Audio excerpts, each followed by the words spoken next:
सरकारले वैशाखभरि विद्यालय बन्द गर्न आदेश दिएपछि प्याप्सनले निकाल्यो यस्तो विज्ञप्ति कि अब बन्द होला त। सत्य तथ्य जानकारी आजको समाचारमा। सुनको मूल्य घट्यो तोलामा कति त, सम्पूर्ण जानकारी आजकै समाचारमा।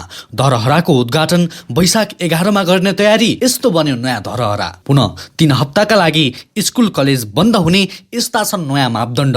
रवि लामिछाने पुण्यको काम गर्न पुगे कालीकोट, आखिर के हुँदैछ त वैशाख 1 गते? सबै जानकारी आजकै समाचारमा। कुलेखानी सडक चैत 28 देखि आगामी वैशाख 28 सम्मको लागि सबै प्रकारको यातायात सेवा बन्द। मनोकामना केबल कार सोमबारदेखि पुनः सञ्चालनमा आउँदै। इन्द्रडीका कृष्ण कडेल परिवार सहित पहिलो पटक मिडियामा 10 वर्षसम्म श्रीमती र छोरालाई भेट्न सकेका रहेनछन्। कारण यस्तो, सरकार भर्सक बन्दाबन्दी नगर्ने पक्षमा छ। पर्यटन मन्त्री ढकालको भनाई, ब्रोइलर कुखुराको मासुमा नयाँ रेकर्ड। पहिलो पटक नाग्यो किलोको 400 रुपियाँ। बिचका जात्राको रथ तान्दा मध्यराती ढुङ्गा हानहान, 19 जना घाइते। चिसापानी पुलबाट 3 विद्यार्थीले एकैपटक हाम फाले, 1 जना बेपत्ता। आखिर किन? सम्पूर्ण जानकारी आजकै समाचारमा। भारतबाट फर्कनेको लड्को, सीमा नाकाहरूमा गरिएको चेक जाँच फितलो। पर्यटन बन्दीपुर गिनी ग्रेट वाल पर्यटकको पहिलो रोजाई बन्दै। पदकमा नयाँ नक्सा नराखेको विरोधमा नक्सा सहित प्रदर्शन। सञ्चालनमा आयो Kathmandu Fun Valley, live music सहित पौडीको मज्जा। प्रचण्ड पत्नीलाई हजारौं मध्ये 2-3 जनालाई लाग्ने रोक लाग्यो। छोरी रेणुले राखिन् भावुक तस्बिर। शुक्र किट दान गरे बापत झण्डै 1 लाख रुपियाँ पाउने। दर्शक वृन्द नमस्कार, युट्युब च्यानल इन्फो खबरमा तपाईलाई हार्दिक स्वागत छ। आज पनि केही महत्त्वपूर्ण समाचारहरूको साथमा म सन्तोष कठायत उपस्थित भइसकेको छु। पुरा समाचार हेर्न र समाचारलाई लाइक गर्न, कमेन्ट गर्न र साथीभाइमा सेयर गर्न पनि नबिर्सिनुहोला। दर्शकबिन, समाचारको सुरुमा कोरोनाको पछिल्लो अपडेट। नेपालमा पछिल्लो 24 घण्टामा 367 जनामा कोरोना भाइरसको संक्रमण पुष्टि भएको छ। 3125 जनाको PCR परीक्षण गर्दा 303 जना र 690 जनाको एन्टिजेन परीक्षण गर्दा 64 जना गरी कुल 367 जनामा संक्रमण पुष्टि भएको स्वास्थ्य तथा जनसङ्ख्या मन्त्रालयका प्रवक्ता डाक्टर जागेश्वर गौतमले जानकारी दिनुभयो। यो सँगै नेपालमा कोरोना संक्रमण पुष्टि हुनेको संख्या 2,80,028 पुगेको छ। आइतबार कोरोना संक्रमण पुष्टि भएकाहरूमध्ये 154 जना काठमाडौँ उपत्यकाका रहेका छन्। त्यस्तै पछिल्लो 24 घण्टामा 141 जना निको भएसँगै नेपालमा कोरोना संक्रमणबाट मुक्त हुनेको संख्या 2,74,027 पुगेको छ। अहिले नेपालमा 2,961 जना सक्रिय संक्रमित रहेका छन्। दर्शकबिन, त्यसैगरी नेपालकै शान धरहराको प्रसङ्ग। पुनर्निर्माण गरिएको धरहराको वैशाख 11 गते प्रधानमन्त्री केपी शर्मा ओलीले उद्घाटन गर्नुहुने भएको छ। धरहराको टावरतर्फको भाग उद्घाटन गर्न लागि हो। नेपाल पुनर्निर्माण प्राधिकरणका इन्जिनियर राजुमान मानन्दरका अनुसार धरहराको टावर बनाउने काम अन्तिम चरणमा पुगेको छ। अहिले रङ लगाउने र बत्ती जोड्ने काम भइरहेको छ।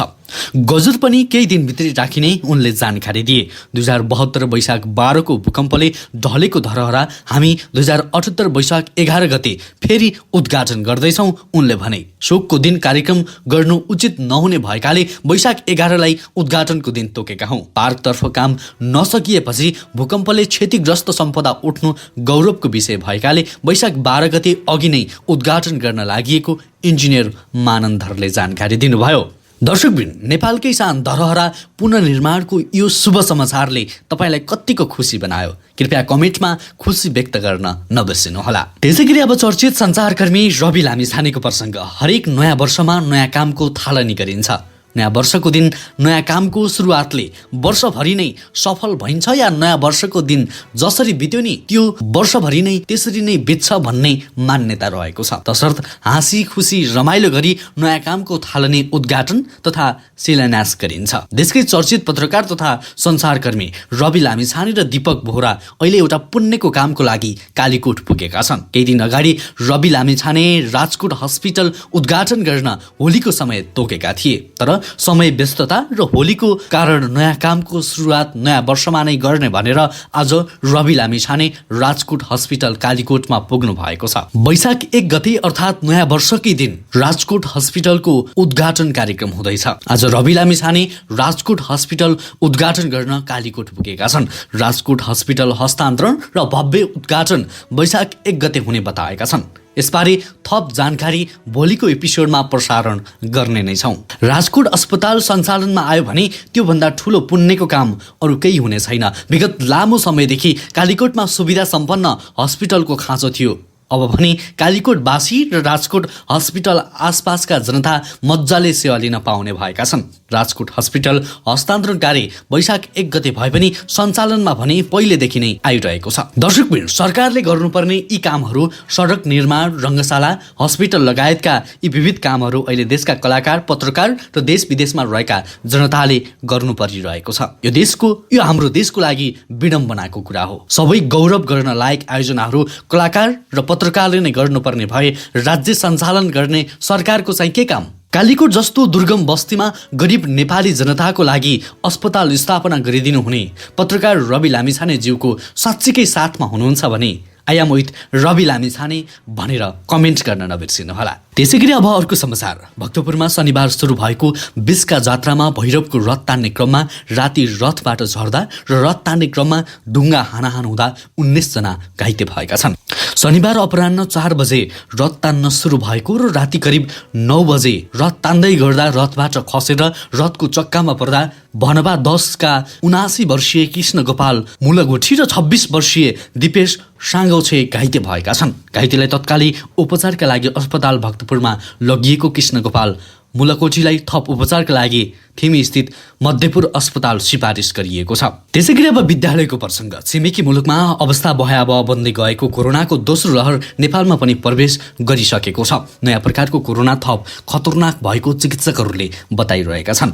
नेपालमा अवस्था बिग्रन नदिन भन्दै सरकारले वैशाख महिनाभर भिडभाड हुने क्षेत्र बन्द गर्ने विषयमा छलफल गरेको छ। विद्यालयले 2-3टा कुरा चाहिँ नि, एउटा चाहिँ नि पहिलो नेपाल सरकार स्वास्थ्य जनसङ्ख्या मन्त्रालय, त्यसै प्रदेश सरकार, स्थानीय तह विशेषमा तय गरिएका मापदण्ड, जारी भएका सूचनाहरूलाई राम्रोसँग बुझेर त्यसलाई पालना गर्नु पर्यो, नम्बर 1। नम्बर 2, विद्यार्थीहरूले, शिक्षकले र विद्यालयमा जाने अरू व्यवस्थापन समितिहरूले पनि त्यहाँ जाँदाखेरिमा मास्कको प्रयोग अनिवार्य गर्ने, साबुन पानीले हात धुने, सेनिटाइजरको प्रयोग गर्ने कुराहरू गर्नु पर्यो र विद्यालयमा खाजा खाँदा अरू बस्दा भिडभाड गर्नु भएन। दर्शकबिन, स्वास्थ्य छ र त हामी छौँ र त हाम्रा सपनाहरू रहरहरू छन्। सँगै पढाइ पनि उक्त कुरामै जोडिएको छ। त्यसैगरी अब चर्चित सञ्चारकर्मी कृष्ण कडेलको प्रसङ्ग। पछिल्लो समय केही दिन यता इन्द्रणी कार्यक्रम सर्वाधिक हेरिने कार्यक्रमको रूपमा रहेको छ। सोही कार्यक्रमका सञ्चालक तथा इन्द्रणी समाजका अध्यक्ष कृष्ण कडेल आफ्नो सपरिवारसहित पहिलो पटक मिडियामा आएका छन्। दोहोरीको विकासमा लागेका एकमात्र सञ्चारकर्मीमा गनिने उनी मात्रै हुन्। कुनै समय त्यसैले होला उनलाई धेरैले हावा सम्झन्थे, तर अहिले उनकै कारण दोहोरीमा धेरै विकास र लोक संस्कृतिको उजागर भएको छ। कृष्ण कडेलको हरेक कार्यक्रम अहिले निकै चर्चामा आउने गर्दछन्। केही दिन यता कृष्ण कडेलका दोहोरीहरू रुचाउने दर्शकले उनको सपरिवार हेर्ने चाहना व्यक्त गरेका थिए। सोही अनुरूप पहिलो पटक श्रीमती र छोरा विवाह जीवनपछि लामो समय श्रीमती र छोरालाई समय दिन नसक्दाको पीडा समेत उनले पहिलो पटक मिडिया मार्फत व्यक्त गरेका छन्। उनी हाल इन्द्रेणीलाई अझ व्यापक बनाउने तर्फ सोचिरहेका छन्। दर्शकबिन, गरिब दुखीको भगवान सञ्चारकर्मी कृष्ण कडेललाई तपाईँ के भन्न चाहनुहुन्छ? कृपया कमेन्टमा लेख्न नबिर्सिनुहोला। त्यसैगरी अब मासुको मूल्यको प्रसङ्ग। पछिल्लो समय कुखुराको मासुको मूल्य बढ्दै गएको छ। बजारमा कुखुराको अभाव भएपछि मूल्य बढ्न थालेको व्यवसायीहरू बताउँदछन्। लकडाउनमा प्रति किलो 180 रुपियाँसम्म झरेको कुखुराको मासुको मूल्य अहिले 413 रुपियाँ पुगेको छ।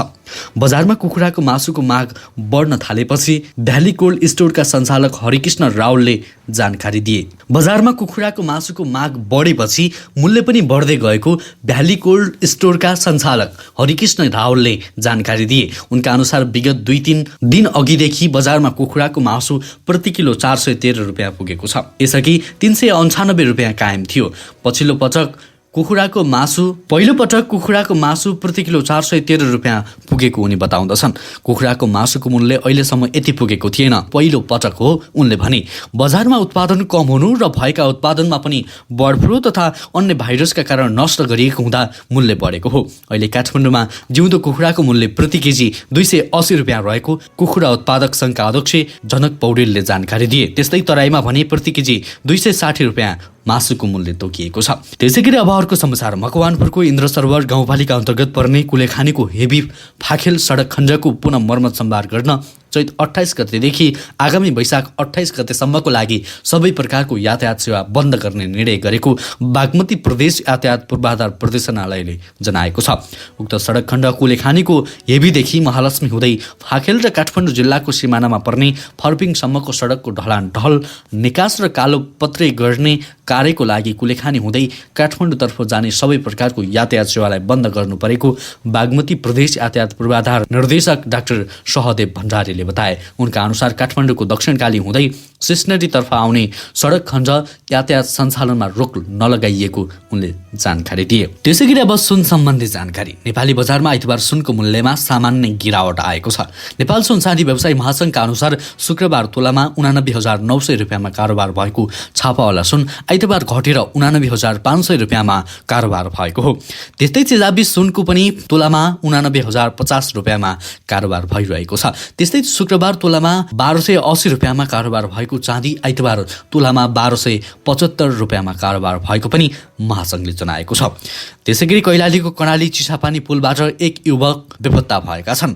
जिल्लाको लम्कीजुहा नगरपालिका 2 का 18 वर्षीय सञ्जय खड्का कर्णाली नदीमा बेपत्ता भएका हुन्। उनले शनिबार दिउँसो कर्णाली पुलबाट हाम फालेको कैलाली प्रहरीले जनाएको छ। जिल्ला प्रहरी कार्यालय कैलालीका अनुसार 18 वर्षीय लोकेश प्याकुरेल घाइते भएका छन्। लम्कीजुहा 1 का प्याकुरेललाई नेपालगञ्ज उपचारका लागि लगिएको छ। उनीहरूसँगै नदीमा हाम फालेका 17 वर्षीय वीरेन्द्र सिंहको अवस्था पनि सामान्य रहेको छ। उनीहरू सबै एकै विद्यालयका कक्षा 10 मा अध्ययनरत विद्यार्थी हुन्। उनीहरू शनिबार 8 जनाको समूहमा चिसापानी गएका थिए। चिसापानीको पुलमा टिकटक बनाउनेको भिड दैनिक भिड लाग्ने गर्छ, तर उनीहरूले भिडियो नबनाएका प्रहरीले बताएको छ। उनीहरूको खोजी कार्य भइरहेको पनि प्रहरीले जनाइरहेको छ। त्यसैगरी मनोकामना केबल कार मर्मत सम्भार पश्चात सोमबारदेखि पुनः सञ्चालनमा आउने भएको छ।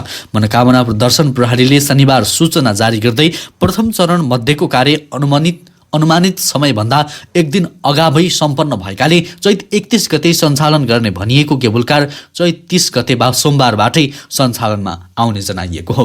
चैत 23 गतेदेखि मर्मतका लागि बन्द केबल कारको विदेशी प्राविधिकहरूले काम गर्दै आएका थिए। 6 दिन बन्द गरिएको केबल कार 5 दिनमा नै काम सम्पन्न भएकाले पुनः सञ्चालनमा आउन लागेको सञ्चालक मध्येका एक राजेश बाबु श्रेष्ठले जानकारी दिए।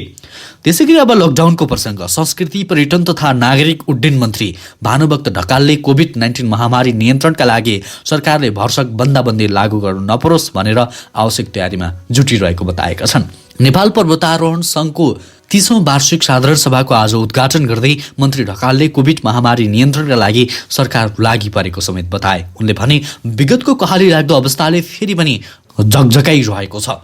कोभिड महामारीको जोखिम नियन्त्रण र परिस्थितिलाई सहज बनाउने तयारीमा सरकार जुटिरहेको छ। भरसक बन्दाबन्दी नगरी परिस्थितिलाई नियन्त्रण लिने प्रयत्न जारी रहन्छ। कुनै विपत्ति आइलागेमा सामना गर्नुको विकल्प पनि छैन। अहिलेको अवस्थामा सबैले सजगता अपनाउन जरुरी छ, उहाँले भन्नुभयो। त्यसैगरी बन्दीपुर गाउँपालिका 2 स्थित थानीमाई मन्दिरबाट सुरु मुकुन्देश्वरी डाँडासम्म निर्माण गरिएको करिब 4 किलोमिटर मिनी ग्रेट वाल पर्यटकको पहिलो रोजाइ बन्ने गरेको छ। बन्दीपुर गाउँपालिका कार्यालयले रु 1 करोड खर्च गरेर चीनको जस्तै झल्को दिने गरी निर्माण गरेको मिनी ग्रेट वाल पर्यटकको आकर्षक बन्दै गएको छ। प्राकृतिक दृश्य अवलोकन र सुन्दरताका कारण पहाडकी रानी उपनामले प्रसिद्ध कमाएको बन्दीपुरमा मिनी ग्रेट वाल निर्माणपछि पर्यटकको आगमनमा वृद्धि हुँदै गएको गाउँपालिकाका प्रमुख प्रशासकीय अधिकृत महेश सुवेदीले जानकारी दिनुभयो। आन्तरिक पर्यटनको चहलपहल बढ्न थालेको छ, उहाँले भन्नुभयो। अन्य दिनको तुलनामा बिदा शुक्रबार र शनिबारको दिन 1000 देखि 2000 सम्म पर्यटक आउने गरेका छन्, उहाँले जानकारी दिनुभयो। त्यसैगरी राष्ट्रपति विद्यादेवी भण्डारीले गत शुक्रबार वितरण गरेको पदकमा नयाँ नक्सा छुटेको विरोधमा नेकपा एमाले माधव नेपाल समूहका विद्यार्थीले प्रदर्शन गरेका छन्। नेपाल समूह निकटको अनेरा सोब्यूले काठमाडौँको माइती घरमा लिपुलेख र लिम्पियाधुरा सहितको नक्सासहित प्रदर्शन गरेका हुन्। उनीहरूले झुटो नक्सा चाहिन्न, चुच्चे नक्सा फेर्न पाइन्न, चुच्चे नक्सा खै जस्ता नारा लगाएका थिए। 2076 सालमा घोषणा गरिएको विभिन्न विभूषण तथा पदक राष्ट्रपति विद्यादेवी भण्डारीले शुक्रबार प्रदान गरेकी थिइन्। तर उक्त पदकमा लिपुलेख र लिम्पियाधुरा सहितको नक्सा नभई नेपालको पुरानै नक्सा राखिएको थियो। सरकारले भने पदक घोषणा गत वर्ष भएकाले त्यही समयमा प्रचलनमा रहेको नक्सा राखेको बताउँदै आएको छ। दर्शकवृन्द, सरकारको यो हेलचक्राइबारे तपाईँ के भन्न चाहनुहुन्छ? कृपया कमेन्टमा जानकारी गराउन नबिर्सिनुहोला। त्यसैगरी भारतमा कोरोना संक्रमणको दर उच्च बनेपछि नेपाल फर्कनेहरूको ताती नै लाग्न थालेको छ।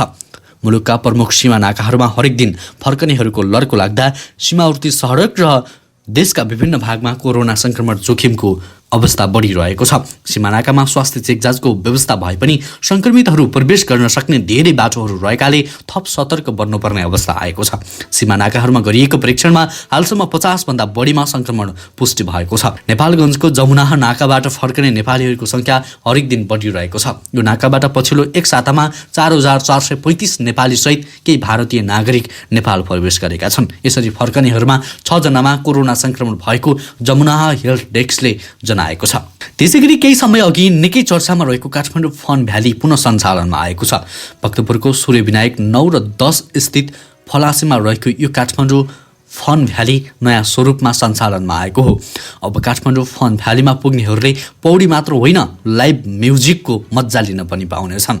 शनिबार पूर्व मन्त्री एवं सांसद महेश बस्नेतले एक समारोहका बीच उक्त फन भ्यालीको उद्घाटन गरेका हुन्। कार्यक्रममा पूर्व मन्त्री एवं सांसद महेश बस्नेतले सुरुमा चितवनमा सञ्चालन तयारी गरेको फन भ्यालीलाई आफूले भक्तपुरमा सञ्चालन गर्न सुझाव दिएको आधारमा यो ठाउँमा सुरु भएको बताएका छन्। उनले भने यो फन पार्कले समग्र भक्तपुरको आर्थिक विकासमा टेवा पुर्याउँदछ, आन्तरिक पर्यटनको विकास गर्दछ, नगरपालिकाको राजस्वमा समेत वृद्धि गर्छ र काठमाडौँवासीलाई मनोरञ्जन गर्ने ठाउँको अभावलाई यसले पूर्ति गर्छ भन्ने मैले विश्वास लिएको छु। त्यसैगरी अब प्रचण्ड पत्नीको प्रसङ्ग। शनिबार भरतपुर महानगरपालिकाकी मेयर एवं माओवादी केन्द्रका अध्यक्ष पुष्पकमल दाहाल प्रचण्डकी छोरी रेणु दाहालले आफ्नी आमा सीता दाहालको फोटो फेसबुकमा राखिन्। फोटोमा मेयर दाहालले आमा सीता र बहिनी गङ्गा दाहाललाई अङ्गालो हालेकी छन्। प्रचण्ड पत्नी सीतालाई विचित्रको पिएसपीले कसरी सताउँदैछ त? पछिल्लो समय सीताको शारीरिक अवस्था कमजोर बन्दै गएको छ। उनी सहारा बिना हिँडडुल गर्न नसक्ने अवस्थामा पुगेकी छन्। निको नहुने यो रोगले उनलाई थप सताउन थालेको छ। पिएसपी दुर्लभ खालको रोग हो। यो रोग 1 लाख मानिसहरूमध्ये 5-6 जनामा मात्र देखिन्छ। के कारणले यो रोग लाग्छ भन्ने अहिलेसम्म पत्तो लागेको छैन। वैज्ञानिकहरू पिएसपी बारे अध्ययनकै क्रममा रहेका छन्। त्यसैगरी चीनमा पुरुषहरूले शुक्रकिट दान गरे बापत झण्डै 1 लाख रुपियाँ बराबरको रकम पाउने भएका छन्। चीनको एक शुक्रकिट ब्याङ्कले आम पुरुषहरूलाई शुक्रकिट दान गरे बापत झण्डै 1 लाख रुपियाँ बराबरको रकम दिने घोषणा गरेको छ। चीनको जेजियाङ ह्युमन स्पर्श ब्याङ्कले सोसल मिडियाबाटै शुक्रकिट दान गर्नका लागि अपिल गरिरहेको छ। त्यति मात्र नभई शुक्रकिट ब्याङ्कले पछिल्ला केही महिना यता लगातार मानिसहरूलाई शुक्रकिट दान गर्नका लागि अपिल गरिरहेको छ। स्पर्म ब्याङ्कका अनुसार शुक्रकिट दान गर्ने व्यक्ति 20 देखि 40 वर्षसम्मको हुनुपर्नेछ। साथै व्यक्तिको पढाइ कम्तीमा माध्यमिक शिक्षा उत्तीर्ण तथा उचाइ कम्तीमा 5 फिट 4 इन्च हुनुपर्ने जनाइएको छ। त्यसैगरी बहराइनले कोभिड-19 को महामारीमा जेलमा रहेका कैदीहरू असुरक्षित भएको भनी कैदीका आफन्तहरूले विरोध जनाएपछि जेलमा रहेका राजनीतिक बन्दीसहित दर्जनौं व्यक्तिलाई रिहा गरिदिने भएको छ। बहराइनको मानव अधिकारवादी संस्थाका अनुसार जेलमा भिडभाड हुँदा कैदीहरूमा कोभिड-19 संक्रमणको सम्भावना बढिरहेको भन्दै उनीहरूलाई रिहा गर्ने भनिएको हो। बहराइनको मानव अधिकारवादी संगठनका अनुसार सरकारी अधिकारीहरूले जेलमा रहेका राजनीतिक बन्दीसहित करिब 200 जनालाई रिहाइका लागि प्रक्रिया अगाडि बढाइएको छ। उक्त योजना अन्तर्गत राज्यको फाओ स्थित जेलबाट 166 कैदी रिहा भइसकेका छन् भने अन्यलाई कानुनी प्रक्रिया पुर्याएर रिहा गरिने भएको छ। हवस् त दर्शकवृन्द, आजको लागि महत्त्वपूर्ण समाचार तथा जानकारीहरू यति नै। हरेक दिन बिहानै ताजा अनि सत्य समाचार हेर्नको लागि हाम्रो युट्युब च्यानल इन्फो खबरलाई सब्स्क्राइब गर्न नबिर्सिनुहोला। तपाईको आजको दिन उत्कृष्ट बनोस्।